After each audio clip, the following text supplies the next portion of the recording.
യഥാർത്ഥത്തിൽ എല്ലാം നന്മയാണ് എന്ന് വിശ്വസിക്കുന്ന ഒരാളാണ് ഞാൻ. കാരണം അള്ളാഹുവിനെ നമ്മൾ പരിചയപ്പെടുന്നത് അങ്ങനെയാണ്.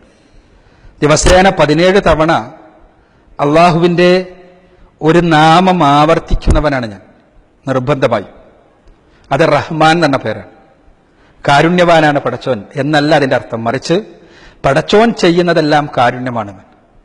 ഞങ്ങളെ സംബന്ധിച്ചിടത്തോളം ഞങ്ങളൊരു തെറ്റും ഈ കാര്യത്തിൽ ചെയ്തിട്ടില്ല എന്ന് ഹൃദയം തുറന്ന് പറയാൻ ഞങ്ങൾക്ക് പറ്റും. പിന്നെ ഞങ്ങൾക്ക് ആരും പേടിക്കേണ്ട ആവശ്യമില്ല.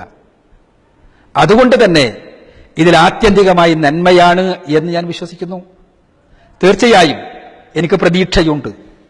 ഇവിടുത്തെ മതനിരപേക്ഷ സമൂഹത്തിൽ, ഇവിടുത്തെ മൂല്യങ്ങളുള്ള മാധ്യമങ്ങളിൽ, മാധ്യമ പ്രവർത്തകരിൽ, അതേപോലെ തന്നെ ഇന്ത്യയുടെ ഭരണഘടനയനുസരിച്ച് നാടിന്റെ പുരോഗതിക്ക് വേണ്ടി പ്രവർത്തിക്കുന്ന ഇവിടുത്തെ ഉദ്യോഗസ്ഥന്മാരിൽ, അതേപോലെ തന്നെ ഈ നാടിന്റെ നന്മ ചെയ്യണമെന്ന് ആഗ്രഹിക്കുന്ന രാഷ്ട്രീയ നേതൃത്വത്തിൽ എല്ലാവരിലും നമുക്ക് പ്രതീക്ഷയുണ്ട്.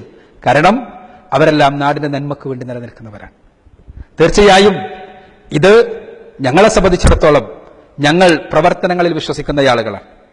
ഒരിക്കലും തന്നെ സാധാരണ മറുപടിക്ക് മറുപടിയും അതേപോലെ തന്നെ ദ്വന്ദ്വയുദ്ധവും നടത്തുക എന്നത് നമ്മുടെ ശൈലിയല്ല.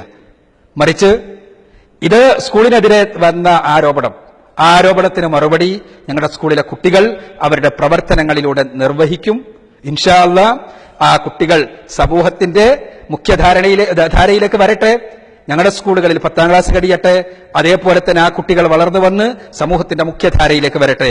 അവർ ഭീകരവാദികളാണോ നാടിനെ സേവിക്കുന്നവരാണോ എന്ന് അപ്പോൾ നിങ്ങൾക്ക് മനസ്സിലാകുമെന്നാണ് പൊതുസമൂഹത്തോട് നമുക്ക് പറയാനുള്ളത്.